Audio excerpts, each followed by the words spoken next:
Parce que je pense que dans la vie d'un homme, on passe par différentes étapes. Va parce qu'il faut se lancer. Vie, on vit ses expériences pour au final devenir l'homme qu'on veut devenir. Et Shadrack Paris, ça transpire vraiment ces valeurs-là.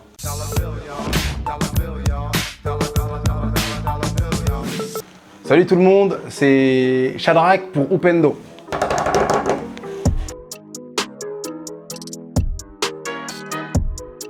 Shadrack Paris, comment c'est né, c'est assez simple. Donc, moi, je sortais de mon ancien cabinet du Centre Patrimoine et je me pose avec une amie. On est parti boire un verre. Et elle me demande mais qu'est-ce que tu comptes faire? Donc moi, je lui dis je pense que je vais continuer dans le consulting. Mais elle me dit, est-ce que c'est vraiment ce que tu veux faire? Par exemple, là, quand tu as de l'argent à dépenser pour te faire plaisir, qu'est-ce que tu en fais? Je me dis spontanément, moi, je vais faire les magasins parce que c'est vraiment quelque chose que j'affectionne, j'aime beaucoup. Elle me dit, ta voix, elle est là. Je pense que tu devrais justement mettre en avant ça. Et pourquoi tu ferais pas ta propre marque?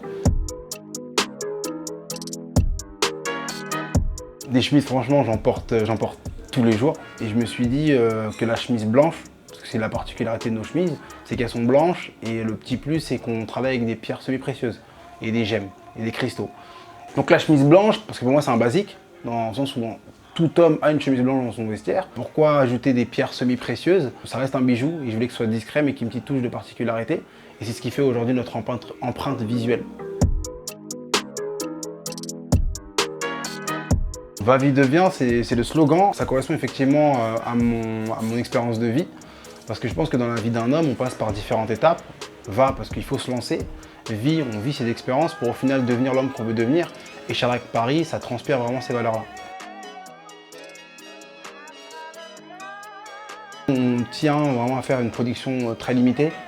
Après, c'est collaborer avec, ça peut être avec des artistes peintres sur différents modèles sur nos chemises.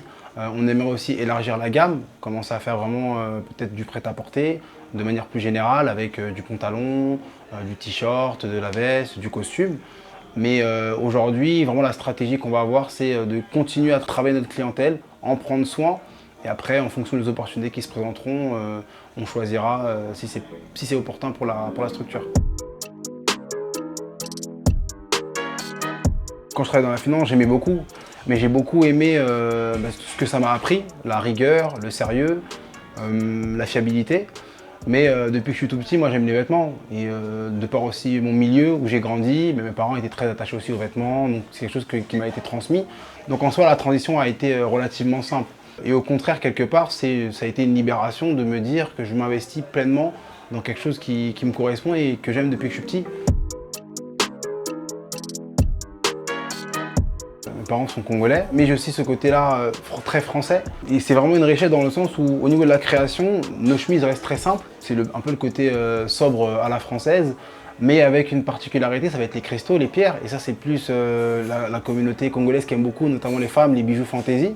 Et c'est quelque chose qui m'a énormément inspiré. Et aujourd'hui, ça ne s'arrête pas juste à la partie vestimentaire, au niveau de l'inspiration, mais c'est aussi au niveau culinaire. Par exemple, aujourd'hui, moi j'aime beaucoup le champagne, le ruinart, qui est français, et à côté, j'aimerais ça avec un bon pondou. Donc le mariage des deux fait son charme, et c'est ça que je trouve super intéressant. L'entrepreneuriat, c'est avant tout une question de tempérament. Donc si je devais parler à un jeune de 17 ans, je lui dirais juste fais ce qui te plaît. Parce qu'il y a des personnes qui vont être taillées pour entreprendre et d'autres qui ne vont pas l'être, mais qui vont être épanouies dans un autre domaine, en étant par exemple salarié. J'avais un esprit rebelle et très indépendant. Très jeune, j'ai su que je voulais entreprendre. Alors que par exemple, j'ai ma petite sœur qui travaille dans le domaine bancaire et elle me dit toujours je ne pourrais jamais faire ce que tu fais. Et c'est pour ça que je dirais vraiment cherchez qui vous êtes pour pouvoir tracer votre chemin. 3 mots. Va, vie, devient. Shadrack.